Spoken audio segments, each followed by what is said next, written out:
Good morning, everyone.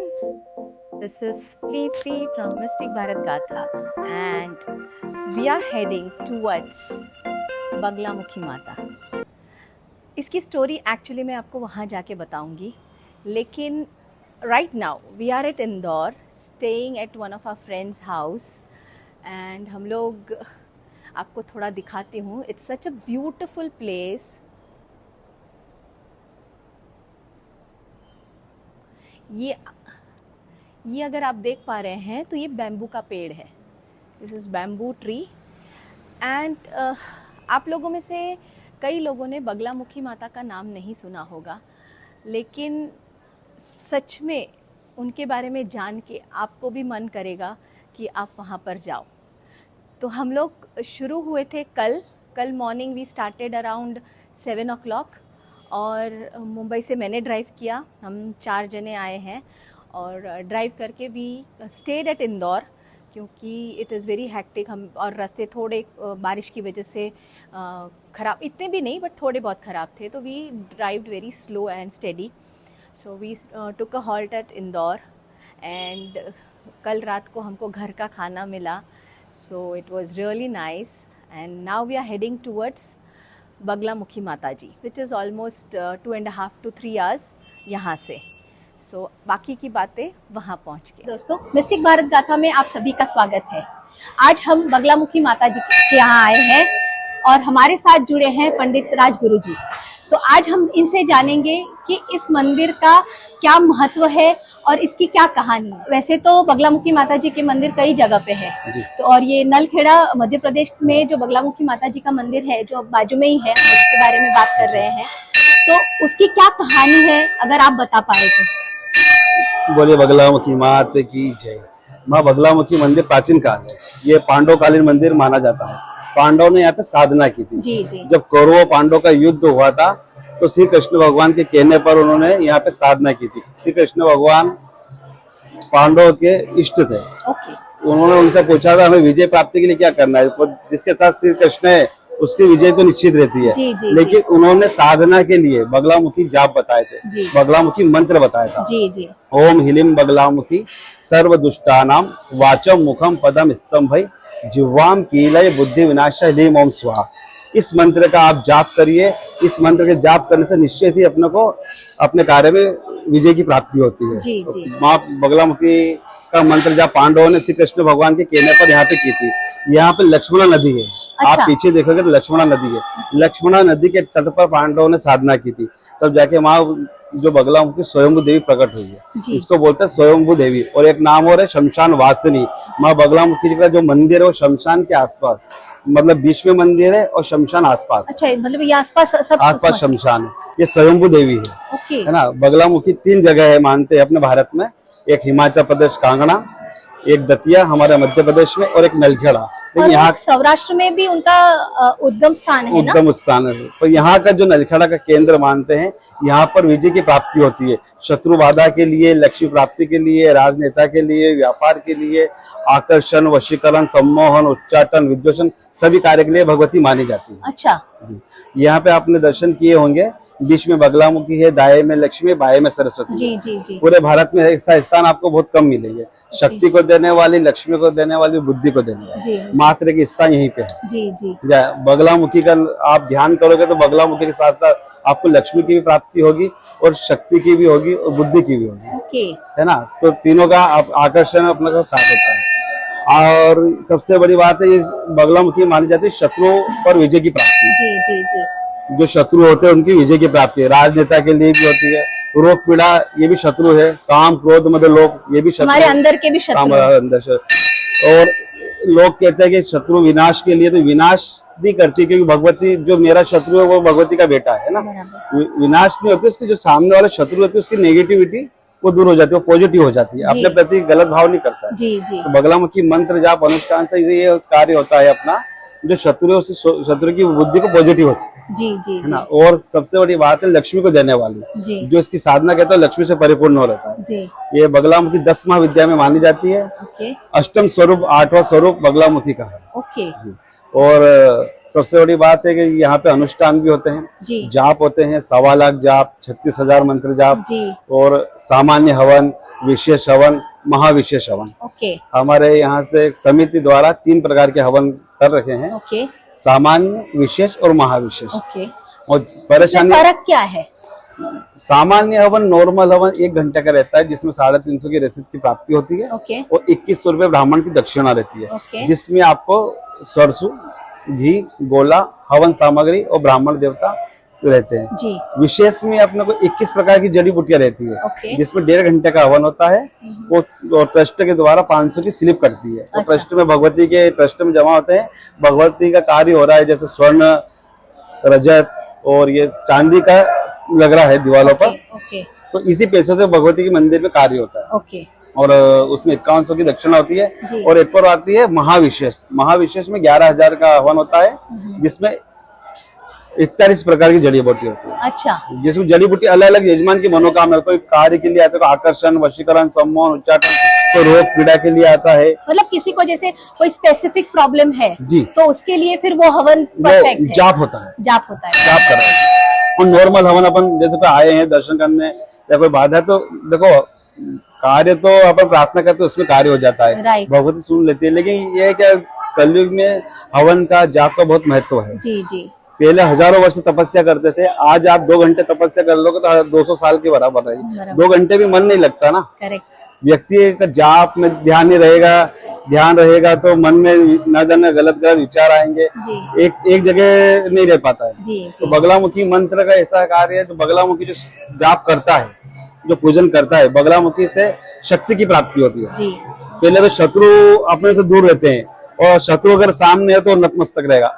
और जैसे कहते हैं ना, बाली के सामने कोई शत्रु रहता तो बाली की आदि शक्ति ले लेता, हाँ वो ले लेता है ना। है, तो करेक्ट। ऐसे बगलामुखी का है, बगलामुखी जो साधना करता है, शत्रु है ना, वो अपने आप नतमस्तक हो जाए, मतलब आधी हार तो उसकी वही हो जाती वही हो है। जाती जो बगलामुखी का साधक रहता है, उसको देखकर आधी हार मान लेता है। उनके लिए ऐसा भी बोला जाता है ना कि सामने वाले की वाणी, मतलब अगर गलत है तो वाणी छीन लेते हैं, छीन और लेता है। देने पे आते हैं तो बहुत अच्छी बहुत वाणी कुछ देते दे हैं। जैसे अब कुंभकर्ण ने साधना की थी, तो उन्होंने इंद्रासन की जगह निंद्रासन मान लिया था। अच्छा सरस्वती जुबा पे बैठ गई थी ना। अपन कहते हैं कोई मुंह से कोई निकल गया, वो Right. निकलता नहीं, ऊपर वाला निकालता है। राइट कुंभकर्ण ने साधना की थी ब्रह्मा जी को पसंद के लिए, तो जी, ब्रह्मा जी ने सरस्वती माता को भेजा था। भेजा था। तो इनकी जुबा पे बैठो, या इंद्रासन मान लेगा तो मैं क्या करूंगा। राइट तो उन्होंने जैसे मुंह खोला, इंदिरा की जगह उनको निंद्रा आसन हो गया। ओके। तो कुंभकर्ण 6 महीने तो नींद निकालता, आपने देखा होगा। हाँ बराबर है, 6 महीने सोता है और 6 महीने जागता ये है। निंद्रा आसन मिल गया। Right. तो ये भगवती का मंत्र में शुद्धिकरण ज्यादा होना चाहिए, होना चाहिए। शुद्ध मंत्र होना चाहिए, पीला आसन होना चाहिए, पीली गौमुखी होनी चाहिए, पीली माला होनी चाहिए, पीले पुष्प होना चाहिए, अच्छा। बेसन लड्डू पीला,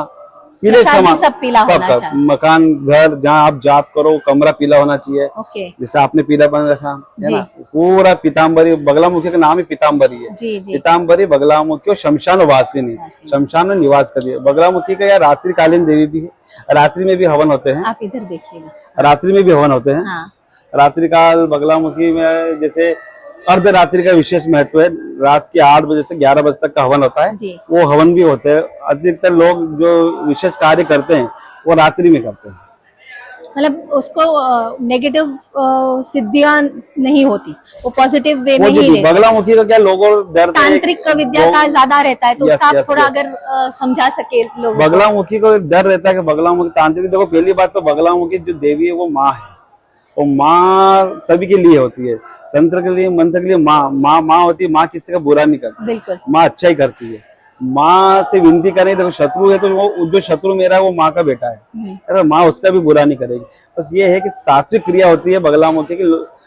देखो ये जो तंत्र क्रिया का तो शमशान में होती है, शमशान में ब्राह्मण नहीं करते हैं, वो अघोरी लोग करते हैं। जी जी अघोरी लोग, तो वो क्रिया अलग होती है। बगलामुखी जो मंदिर है वहाँ जाप होते हैं, मंत्र जाप होते हैं, शुद्धिकरण से जाप होते हैं, सात्विक क्रिया होती है, अनेक नाना प्रकार की आहुति लगती है। कमल गट्टा लक्ष्मी की प्राप्ति के लिए होता है, सरसों होते हैं सुख शांति की प्राप्ति के लिए, वैभव के लिए, खीर की आहुति लगती है, हलवे की आहुति लगती है, दुर्गा सप्तशती के भी पाठ होते हैं। 10 महाविद्या में जो दुर्गा जी है, सतचंडी पाठ होते हैं, नवचंडी पाठ होते हैं, अलग अलग क्रिया होती है। जी वो तो भक्त के हिसाब से, भक्त जैसा मानता है, कोई भक्त पुत्र बन के भी करता है। राइट। ना, तो पुत्र मान के अगर आप मांगेंगे तो भगवती निश्चित अपनी मनोकामना पूरी करती है। अच्छा पंडित जी, एक और चीज मुझे पूछनी है, जैसे आजकल सोशल मीडिया पे बहुत कुछ बताते हैं कि आप बगलामुखी का ये मंत्र करो तो ये सिद्धि होगी, लेकिन मुझे जहाँ तक पता है कि हर एक के लिए नियम लगते हैं जी। तो आप हमारे दर्शकों को अगर ये बता सके कि ऐसी चीजों में ना फंसे, बिकॉज उसका क्या परिणाम आ सकता है, तो वो अगर आप थोड़ा गाइड कर सके तो। देखो, बगलामुखी हर कोई नहीं कर सकता है, पहली बात तो ये है। बगलामुखी के लिए गुरु बनाना पड़ता है। वो अपने शास्त्र में, हिंदू में कहते हैं, पानी पियो छान के गुरु बनाओ जानकर। बराबर। चलते चलते गुरु भी नहीं बनाते, आप पहले गुरु को भी टटोल लो कि हाँ ये गुरु बनने के लायक है या नहीं है, और शिष्य बनने के लायक है नहीं है। गुरु को भी गुरु चुनते हैं ना, गुरु भी चुनते, गुरु को भी शिष्य चुनना चाहिए। करेक्ट। कि ये शिष्य बनाए लायक है कि नहीं, है ना। तो बगलामुखी जो जाप साधना होती है, जाप करने के पहले उसको दीक्षा लेनी पड़ती है। बगलामुखी का जो मंत्र होता है वो मिलिम बगलामुखी सर्व दुष्टानाम वाचम मुखम पदम स्तंभ जिह्वाम कीलय बुद्धि विनाशाय लीमों स्वा। ये 36 अक्षरी का मंत्र है। इसके पहले आपको गुरु बनाना पड़ता है। ये मंत्र जो है गुरु से दीक्षा लेनी पड़ती है, उसके बाद ही कर सकता है। ऐसे शास्त्र में कहा है कि बिना दीक्षा से मंत्र जाप नहीं होता है, न कोई किसी को करना भी नहीं चाहिए, क्योंकि ये जो भगवती ये तंत्र में भी मानी जाती है, तो उसका क्रोधी रूप भी है। राइट। गलती हो जाए तो नुकसान नहीं होगा, लेकिन गलत करो, क्रोध का सामना तो करना ही पड़ेगा, है ना। तो साफ सफाई से रहना, स्वच्छता से रहना ये जरूरी है। अनुष्ठान में पीला जरूरी है जी। पीला जरूरी है। आसन भी पीला होती है, हल्दी की माला से जाप होते हैं।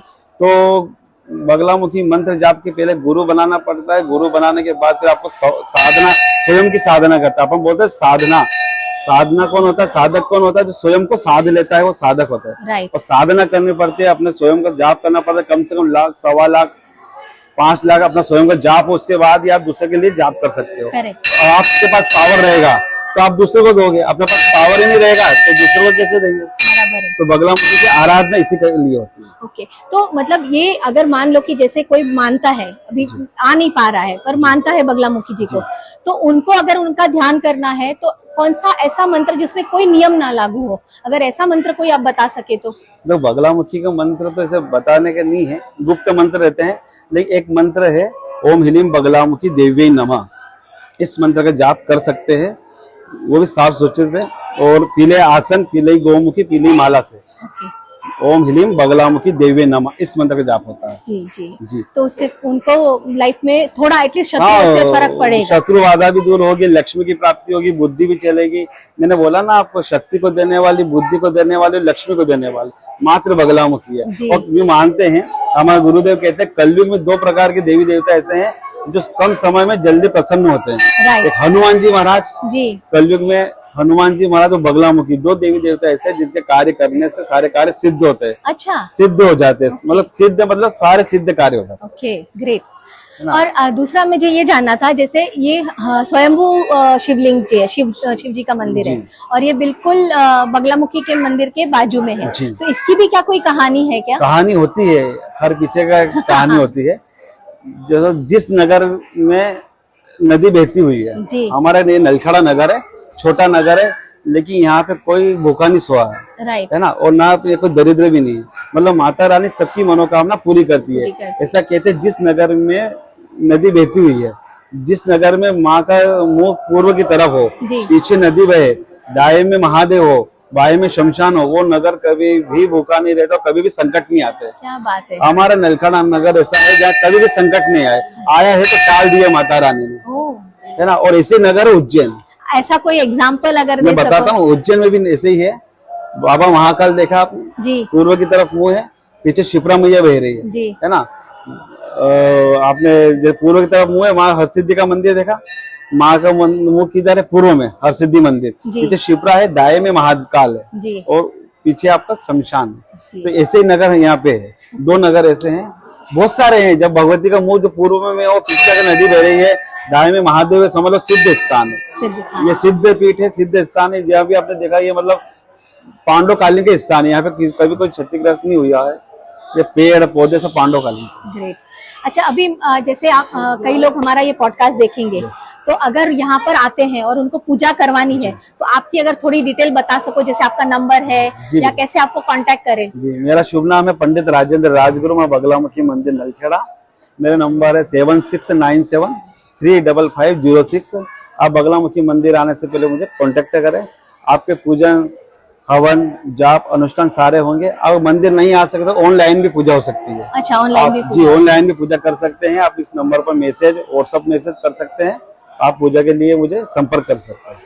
जी, बहुत बहुत धन्यवाद हमको इतनी सारी बातें बताने के लिए। हम आने से पहले बहुत सारे ऐसे वीडियो सुन रहे थे, लेकिन बोलते हैं ना, वीडियो में वो पूरी बात नहीं होती है जितनी हमें आपसे पता चली। तो ये सब बताने के लिए आपका बहुत बहुत धन्यवाद। जय माता दी, मां मनोकामना पूरी करे। जय माता। तो दोस्तों, ये थी कहानी माता बगलामुखी की, और मैं ये आशा करती हूँ कि आप जब ये पॉडकास्ट सुनेंगे तो आपका भी मन करेगा यहाँ आने के लिए। तो जरूर आइए और हमारे कमेंट में लिखिए कि यहाँ आने के लिए आपका कितना मन करता है, और अगर आते हो तो क्या फील होता है। नमस्कार।